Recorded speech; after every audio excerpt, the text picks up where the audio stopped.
இன்றைக்கான மினி விலாகில் நம்ம என்ன பார்க்க போகிறோம்னா சூப்பரான கருவாட்டு குழம்பு, நல்லா கத்திரிக்காய் கருணக்கிழங்கெல்லாம் போட்டு சூப்பராக கருவாட்டு குழம்பு ரெடி பண்ணியிருக்கோம். வாங்க எப்படி செய்யறதுன்னு பார்க்கலாம்.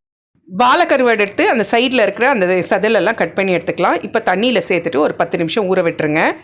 குழம்பு தாளிச்சிட்டு வந்துடலாம். ஒரு கடாய் இல்லைனா சட்டி வச்சுட்டு ஒரு அரை டீஸ்பூன் கடுகு, அரை டீஸ்பூன் வெந்தயம் சேர்த்துட்டு ஒரு கைப்பிடி அளவு கருவேப்பிலை சேர்த்துக்கோங்க. இதெல்லாம் நல்லா பொரிஞ்சு வந்தோடனே ஒரு 3 வெங்காயத்தை கட் பண்ணி சேர்த்துட்டு ஒரு 2 நிமிஷத்துக்கு நல்லா வதக்கி விட்டுருங்க. வெங்காயம் நல்லா வதங்கின உடனே ஒரு 2 தக்காளியை கட் பண்ணி சேர்த்துட்டு கூழாகிற வரைக்கும் வதக்கி எடுத்துக்கோங்க.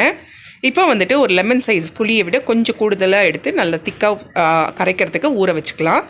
இப்போ வந்துட்டு கத்திரிக்காய் நான் சேர்த்துருக்கேன். கத்திரிக்காவுடைய ஒரு 10 பல் பூண்டை சேர்த்துட்டு நல்லா ஒரு 2 மினிட்ஸ்க்கு வதக்கி விட்டுருங்க. கத்திரிக்காய் கலர் மாறட்டும்.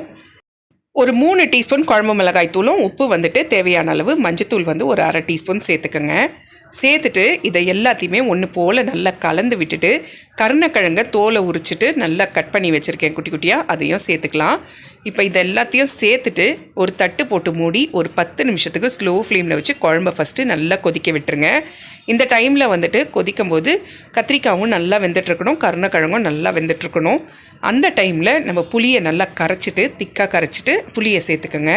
புளி சேர்த்துட்டு ஒரு 2 நிமிஷம் குழம்பு மறுபடியும் நல்லா கொதித்த உடனே நம்ம வந்து க்ளீன் பண்ணி வச்சுருந்த கருவாடை எடுத்து சேர்த்துக்கோங்க.